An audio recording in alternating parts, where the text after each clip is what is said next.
नमस्कार दोस्तों, स्वागत है आपका हिंदी लहर में। जैसा कि आप सब जानते होंगे, पिछले सत्र में हमने संज्ञा के बारे में पढ़ा था और आज का हमारा टॉपिक है सर्वनाम। इससे पहले कि हम टॉपिक को स्टार्ट करें, मैं आप लोगों को कुछ जानकारी देना चाहती हूँ।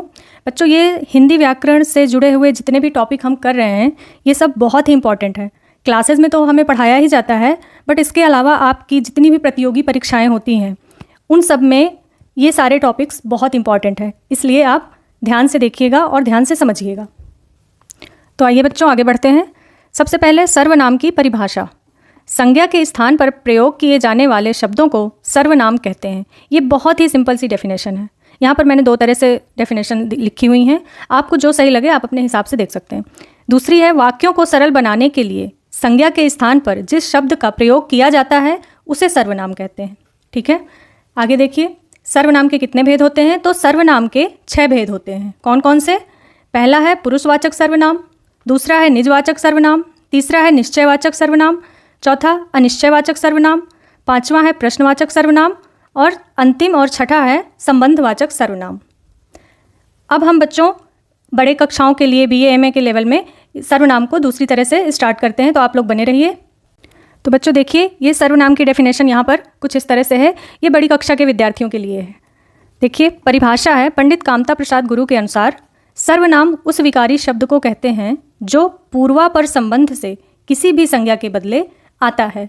सेम टू सेम यहाँ पर भी बात कुछ वैसी ही है, बट शब्दों का जो चयन है ना, वही डिफरेंट है।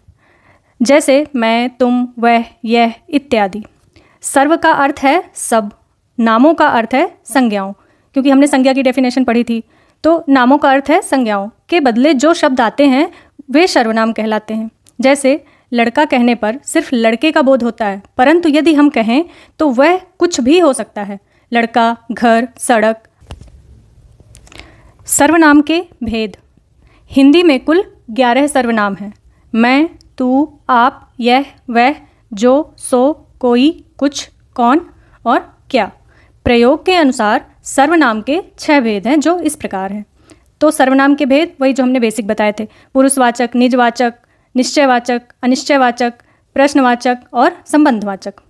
अब यहाँ पर बच्चों क्या होता है, जब हम बड़ी कक्षाओं में इस तरह से सर्वनाम को पढ़ते हैं तो जो पुरुषवाचक है उसको 3 भागों में विभाजित किया गया है। जैसे यहाँ पर एक तो उत्तम पुरुष, फिर मध्य पुरुष और फिर अन्य पुरुष।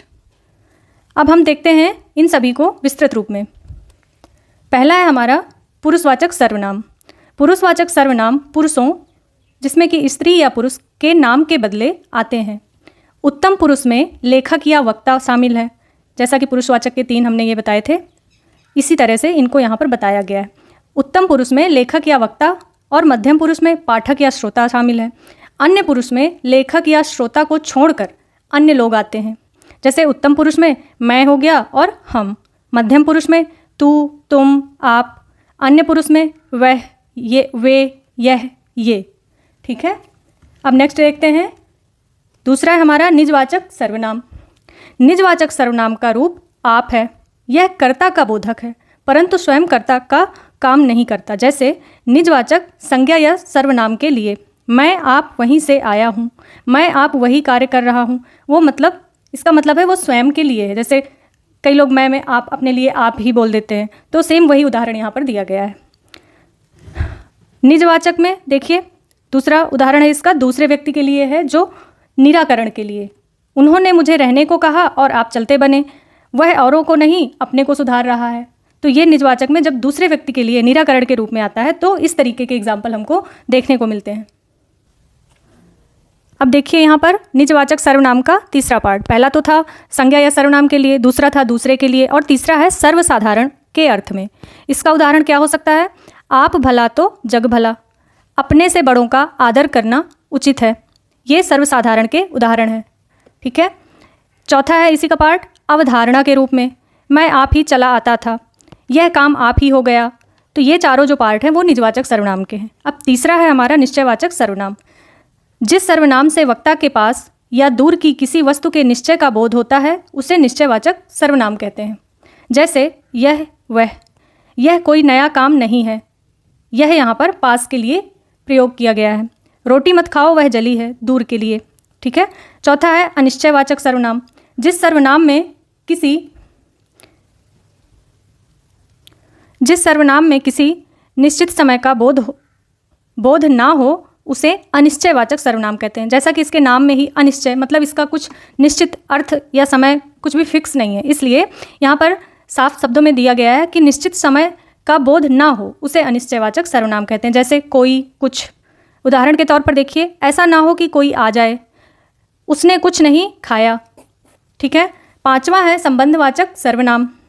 जिस सर्वनाम से वाक्य में किसी दूसरे सर्वनाम से संबंध स्थापित किया जाए उसे संबंधवाचक सर्वनाम कहते हैं। जैसा कि इसके नाम से ही स्पष्ट हो रहा है कि संबंधवाचक, जैसे वाक्य में किसी दूसरे सर्वनाम से संबंध स्थापित किया जाए, जैसे सो और जो। वह कौन है जो पड़ा रो रहा है। दूसरा उदाहरण है इसका, वह जो ना करे सो थोड़ा।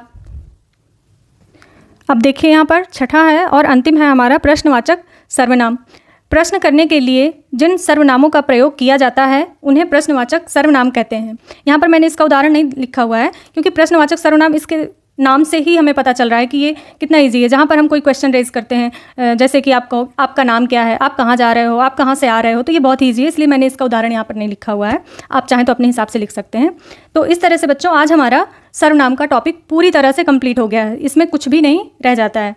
तो आई होप आप लोगों को ये वीडियो पसंद आई होगी और आप लोग लाइक कर दीजिए, सब्सक्राइब कर दीजिए और कमेंट करके मुझे बताइए। अगर आपको PDF चाहिए तो मैं आपको सेंड कर दूँगी और मुझे ढेर सारा सपोर्ट कीजिए। Thank you so much.